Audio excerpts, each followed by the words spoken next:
2024 A-Level Combined Methods Paper 2 Part A question number 9. This question has to do with general probability and conditional probability.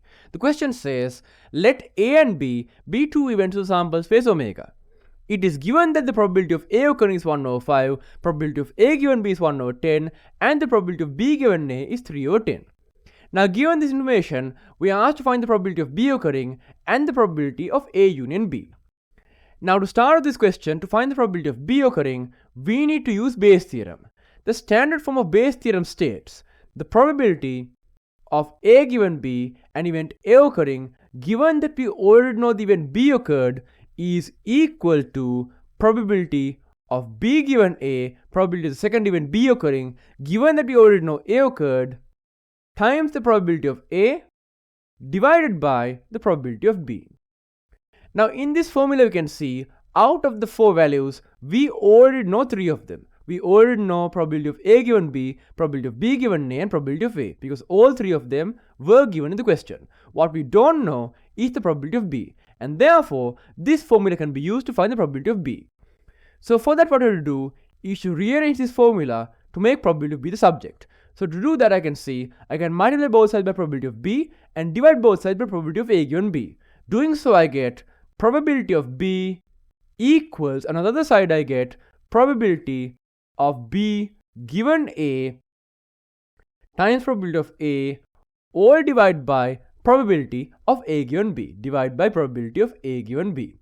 Now for this, I can directly substitute the 3 values that I know and get the probability of B is equal to probability of B given A, which is 3 over 10, times probability of A, which is 1 over 5, all divided by probability of A given B, which is 1 over 10. So all divided by 1 over 10.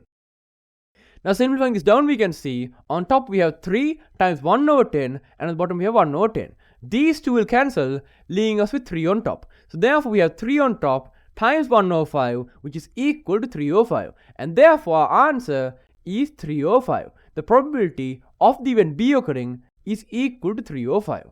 And with that, we are done with finding the probability of B. Now we can focus on the probability of A union B. Now for this, in order to find the probability of A union B, we need to use the formula probability of A union B, probability of one event A or the other event B occurring is equal to probability of the first event A occurring plus the probability of the second event B occurring minus the probability of event A and event B, event A intersect B, happening at the same exact time. So A and B happening at the same time can be subtracted from this value in order to find the probability of A union B. Now in this case, we already know the probability of A. It is given as 1 over 5 in the question. And from what we just found, we also know the probability of B. What we don't know is the probability of A intersect B. So therefore, in order to use this formula to find the probability of A union B, we need to first find the probability of A intersect B. So for that, I'm going to take this formula down a little bit and try to find the probability of A intersect B. Now in order to do this, we are going to be using another formula from conditional probability. This formula is the formula of conditional probability itself, the probability of an event A given another event B. Now this conditional probability is equal to the probability of both events happening at the same time, A intersect B, divided by the probability of the second event, probability of B, divided by probability of B. And similarly, for the other conditional probability of B given A, we can say it's equal to probability of B intersect A divided by probability of the second event, which is in this case A. Now these two formula are actually where Bayes' theorem comes from, because we can see if we take this thing to the other side PB, we get probability of A given B times PB, and on this side if we take this PA to the other side, we get probability of B given A times PA. And since A intersect B and B intersect A are the same thing, this side and this side of the equations are equal. So therefore, we get probability of A given B times probability of B equal probability of B given A times probability of A. And you can see if we rearrange that, we will get exactly this formula right here. Now in our case, we are actually not interested in that. In fact, we don't even need the second part. We just need the first part. We only need one of these two in order to find the probability of A given B. The reason for that is that we already know the probability of A given B and the probability of B. Or if we had the other one, we already know the probability of B given A and the probability of A. So here, all we have to do is to rearrange this formula and substitute for the values that we know in order to find the values that we don't know. So here, since I want to find probability of A intersect B, I can rearrange to get probability of A intersect B equals, and on the other side I get probability of A given B times probability of B. Probability of A given B times probability of B. Now substituting here, we can see we have probability of A given B, which is equal to 1 over 10, and probability of B, which is equal to 3 over 5 as we found over here. So according to that, we have 1 over 10 times 3 over 5, which when we multiply is equal to 3 over 5 times 10, which is 50. So probability of A intersect B is equal to 3 over 50. Now with that, we know all three values on the right hand side of this formula right here. We know probability of A, probability of B, and probability of A intersect B. So now we can directly substitute all of those values in order to find the probability of A union B.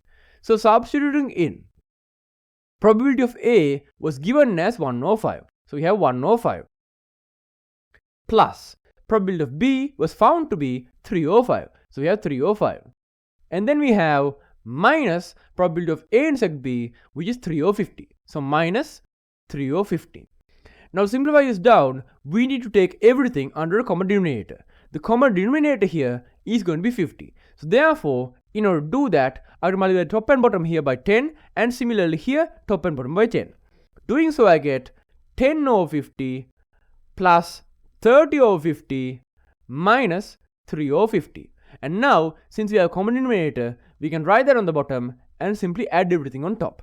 So on top, we have 10 plus 30 minus 3, which is going to be 40 minus 3, which is 37. And therefore, our answer here is 37 over 50. So the probability of A union B is equal to 37 over 50. And with that, we are done with this question. We have found the probability of B and the probability of A union B. So now finally, let's go up and discuss the marks award for this question. So at the start of the question, when you write out Bayes' theorem and state probability of A given B equal probability of B given A times probability of A divided by probability of B like so, for writing this out, you get 5 marks. After that, when you substitute in correctly and get the correct answer of 3 over 5 here, for all of this, you get another 5 marks. Now after that, when you apply this equation, probability of A given B, the definition of conditional probability, and say it's equal to probability of A intersect B divided by probability of B, you get 5 marks for this. When you then use that in order to find the probability of A intersect B and get this value right here and use that in this expression here, you get 5 marks and 5 marks for substituting and getting the correct answer of 37 over 50. So you get 5 marks for writing out this formula and substituting correctly, and then another 5 marks for substituting correctly, simplifying down and getting the final answer of 37 over 50. And with that, we are done with this question. So I hope you enjoyed. If you have any feedback or comments, post them in the comments down below. Thank you for watching and goodbye.